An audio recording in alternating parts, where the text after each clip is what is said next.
او د دې وریځې او پسې سوینو رور به مې کار کومه به سورې ورکوونه او شونډې شربتو کمال راکنو د حیدرآباد په میرو زم تږې به شمه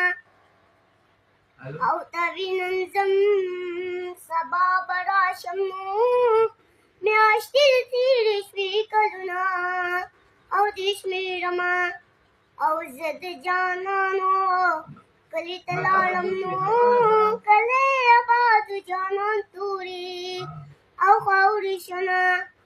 د مرګ او ژوندو زه پته لګي نو نن مې په دواړه مخه خپله